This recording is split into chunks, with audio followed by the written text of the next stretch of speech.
কে বললাম আমি আজ আপনাদের বৃশ্চিক রাশি বা লগ্নের জাতক জাতিকাদের দাম্পত্য কলহনাশক উপায় বা টোটকা বলবো।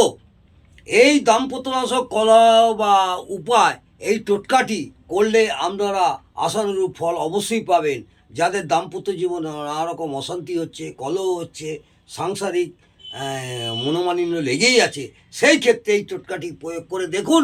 আমি বলবো আশানুরূপ আপনারা অনেক ফল পাবেন। বৃশ্চিক লগ্ন বা রাশির জাতক জাতিকারা বৈবাহিক জীবন সুখময় করার জন্যে শুক্রবার দিন স্নান করে একটা সাদা কাপড় নেবেন। সেই সাদা কাপড়টা 6 ইঞ্চি বা 12 ইঞ্চি আকারের হতে হবে। তাতে এক টুকরো ফিটকিরি নেবেন। ফিটকিরিটি ভালো করে পরিষ্কার করে নেবেন যেন না কোনো কালো দাগ থাকে। এবং 125 গ্রাম জোয়ান নেবেন। 125 গ্রাম সাদা জোয়ান নেবেন। সাদা জোয়ান নেবেন। 5টি লক্ষ্মী কড়ি নেবেন। সুন্দর দেখে 5টা লক্ষ্মী কড়ি নেবেন। সাদা চন্দন দিয়ে 5টা লক্ষ্মী কড়িকে ফোঁটা দেবেন অনামিকা আঙুল দিয়ে। কয়েকটি ছানার মিষ্টি নেবেন এবং একটি মাটির ভাঁড়ে সাদা দই অর্থাৎ টক দই নেবেন 50 গ্রাম এবং একটা সুগন্ধি আতরের শিশি নেবেন। নিয়ে ওই সাদা কাপড়টি দিয়ে পুডলি আকারে বেঁধে কোনো নির্জন স্থানে গর্ত খুঁড়ে পুঁতে দেবেন।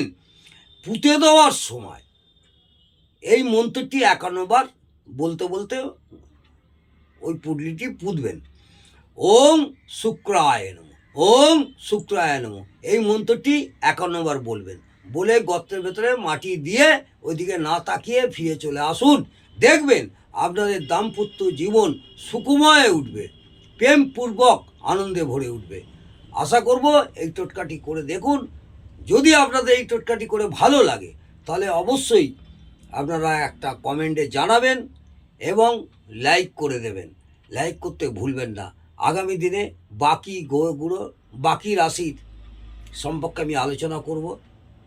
বিগত আগে আমরা তুলা রাশি পর্যন্ত বলেছি। আজকে বৃশ্চিক রাশি এবং লগ্নের জাতক জাতিকাদের উদ্দেশ্যে বললাম।